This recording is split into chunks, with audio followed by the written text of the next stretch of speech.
Let's speak to John Trainer, the Managing Director of Go Ahead, London's largest bus operator with 115 bus routes. Mr. Trainer, effectively the argument in a nutshell is the same job for workers across London and being paid the same amount. That seems a fairly difficult argument to argue against.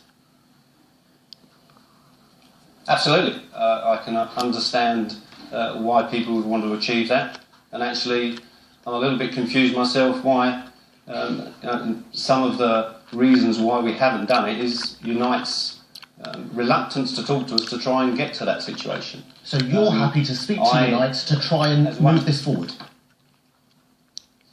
Absolutely. I wrote to Unite last Thursday saying I could clear my diary, I could meet at the weekend, I'm happy to meet any time of the day to try and resolve the situation.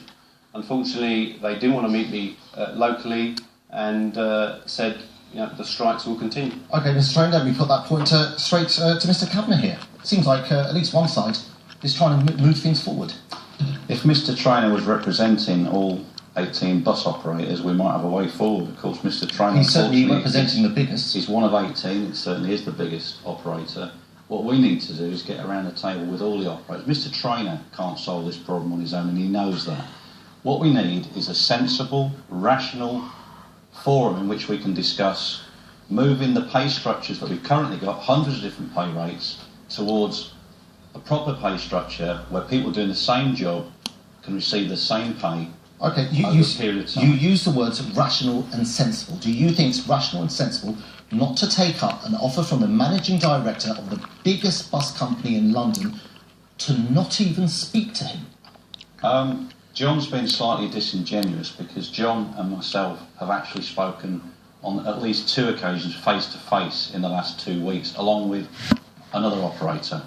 John knows that we've been seeking a meeting with all of his colleagues. He went back to the Bus Operators Forum on 2 occasions. I thought that in goodwill and in good spirit he was attempting to persuade his colleagues to at least get around the table.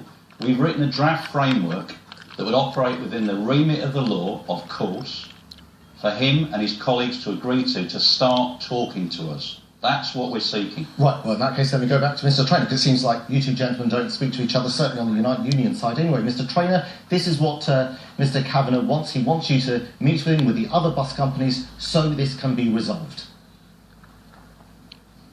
Unfortunately, it's not as easy as that. There is concern legally whether we can actually meet, whether we can actually...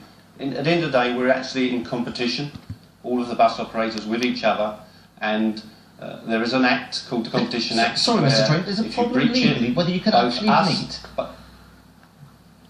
Absolutely. It's called the Competition Act.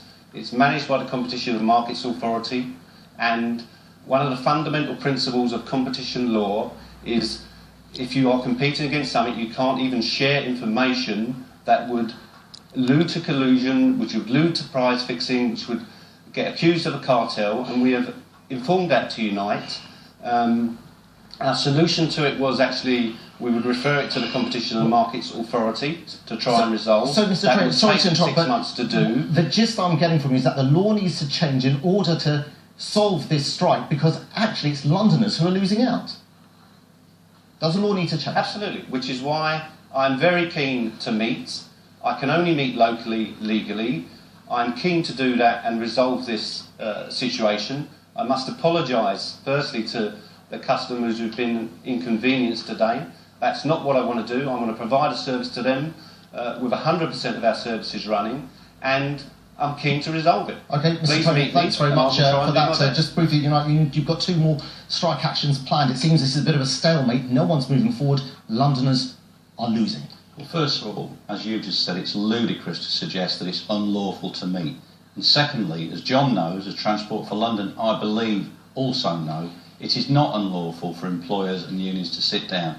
Police officers sit down and collectively bargain, as do teachers and nurses. And within the construction industry, our own union sits down with a multitude of employers in the private sector and agrees a rate of pay. That's all we're looking for, fairness and equality, for a good job that our members do keeping this city running. Mr. Peter Kavanagh from the Unite Union, John Trainer at Go Ahead. Thank you both very much for joining.